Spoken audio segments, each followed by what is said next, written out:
Hi there, my name is Christine Glover and I'm a USA Today best-selling author, but I wasn't always one, and I had to take several years before I actually sold my first book. That meant putting my butt in the chair and my hands on the keys without making any money and learning to self-motivate myself and be disciplined about my writing.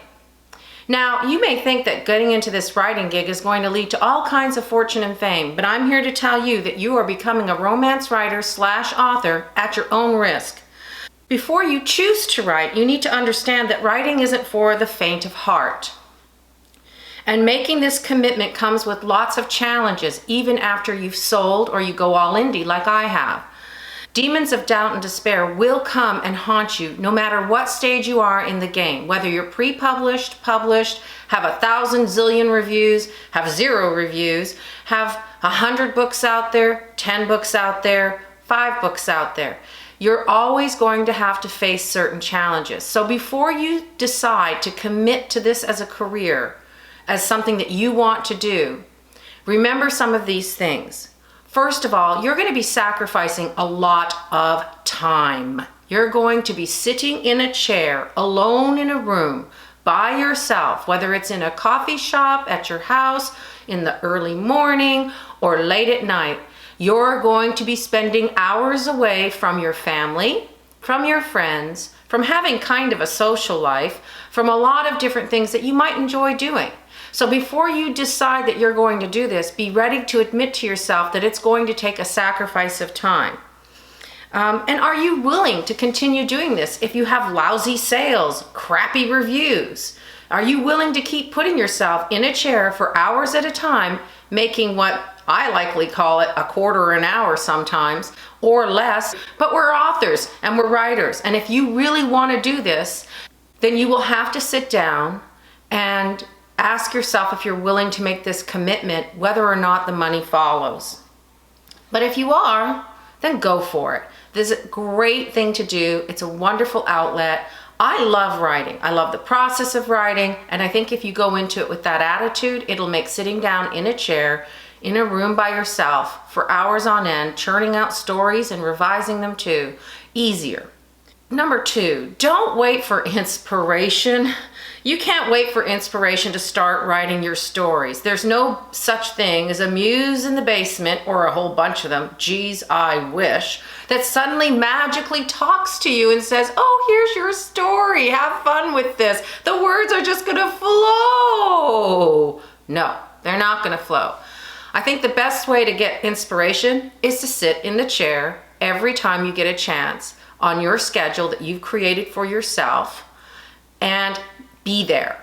The more you sit in the chair, the more you write the words, the more likely it is that you will get those little nuggets of inspiration when you're washing your hair, when you're driving your car, at strange and odd times, and you'll be scrambling to write down those ideas. So the best way to get a muse to come and visit you is to actually sit in a chair and invite that muse to come on along, or as I like to call them, the girls in the basement. Number 3, do not fall in love with your first draft. Repeat after me. Do not fall in love with your first draft. Your first draft is for you. It is the writing that you do for you, where you explore the characters and the ideas, and you either plot them out or you pants them out or you do a combination of both, and it's all for you.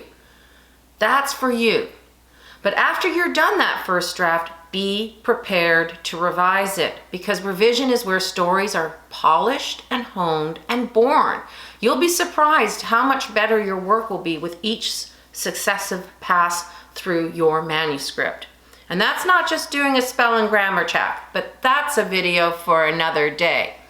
I guess what I'm trying to say is, don't cheat yourself or the readers out of getting the best book you can possibly write in this moment, in this time. Number 4, we're back to money again. Show me the money or not. This is not an easy gig. Publishing has for time immemorial been a hard business to be in. Most authors don't make full-time livable incomes. Even USA Today best-selling authors like myself, or New York Times best-selling authors, Those are great labels, and they're fun little moments to have in your life. I certainly appreciate that I have that label. It makes me feel good about my writing. It makes me feel like maybe I'm not just a hack. But if you're in this just because you think you're going to get riches and fame, like Nora Roberts or other famous writers, James Patterson, but in my world it's the Nora, the Nora, the Nora. She is worth so much money, it's not even funny. She is like way high up on the feeding chain. A lot of us are kind of like in the middle somewhere, between the bottom of the well to maybe the top of the well to a little bit over the well.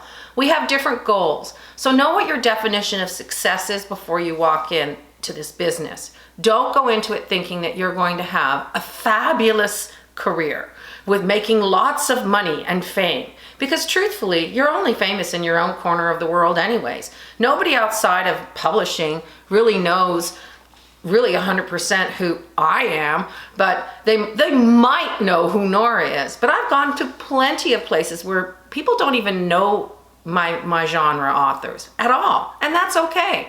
But I know them, and the readers that love to read those books, romances, they know them and they love them. So go into this with a heart filled of, I want to write beautiful stories, I want to connect with readers, and if the money follows, fabulous. But you know, there's a whole big world out there, and there's a lot of us out there writing romances and other types of books, but romance is probably the biggest genre right now. And the publishing world has changed a lot. You can control a lot of elements, but you can't control the money part of it. And as far as marketing, there are far better gurus out there that could teach you how to market your books than me. I'm still learning that game, because when I first started writing, I didn't even know anything. I didn't even know what I didn't know. First, I had to learn my craft. Then I had to try to sell my book. I had to learn how to query, because back in those days, you sent your manuscripts and your query letters with your blurbs and everything else to agents and editors. I went to conferences and I pitched my books. And yeah, sure, I got requests, but it took me 8 years to get my first contract. That's a big, long time to be sitting in a chair, alone in a room, away from your family and your friends, writing books and not getting any kind of recognition for it, other than maybe a contest win or, ooh, I got a request. And now things are even more different. So when you go into this business, if you decide to stick with it, remember that the money may follow, but it may not. And you have to make some harsh decisions about how you're going to proceed and what your definition of success is going to be. Finally, writing is hard on the body. You do. Again, sit alone in a room in a chair. I float from chair to chair, just depends on where my mind is at, what I have to do to get myself motivated. Right now I'm working on a first draft, so I'm cuddled up on the couch in the living room. My husband doesn't live here right now full time, so that makes it like I can just spread out everywhere. So I'm working on my first draft in there because it just feels cozier and more freeing, and I'm trying something new. Other times I'll be sitting in my office chair, or I'll be sitting at a coffee shop. But here's the thing, I suffered a serious hip problem because of being alone in a room in a chair, and so bad that I got terrible Charlie horses. I couldn't work out. The Charlie horses were actually in my torso, and it was very disheartening because the pain prevented me from working out. So I ballooned up, I gained weight, I felt miserable. And until I got that issue fixed and learned how to take care of my body in a way that I could sit in the chair alone in a room all day long, writing these words, revising these words, editing these words, it was hard. So be sure you have a plan to take care of yourself physically and also mentally and emotionally. Take time for sure to look after you, because a healthy writer is a writer who produces more words, is a writer who can get in that chair day in and day out. And part of being healthy is taking care of your body, taking care of your mind, trying new things like I'm doing right now, and also taking care of yourself emotionally, surrounding yourself with positive people, which I discussed in my first video. It's vital. It is absolutely vital, because if the money doesn't follow, you at least have to have a good group of people to support you, a healthy mind and body, and you want to have fun doing this. Because why in the heck would you do this if it wasn't fun? Although we could be calling ourselves masochists every once in a while. You don't care about the pitfalls that are going to be coming your way, and you're ready to face them and jump over them and crawl through them and work around them, then by all means,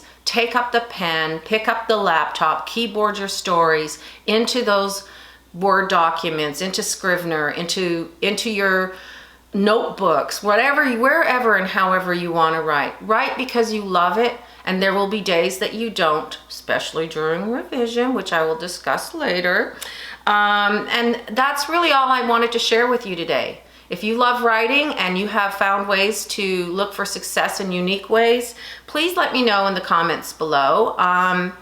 I hope you like this little video. If you do, give me a thumbs up, and I'd love to get a subscriber or two, so that would be fabulous. And if you would like to share an idea for a topic with me, drop that into the comments below. I'm going to go ahead and share the link to the first video of my series with you, and then you can read more about that stuff in the description. Again, thank you so much for watching, and I hope you have a great day and happy writing.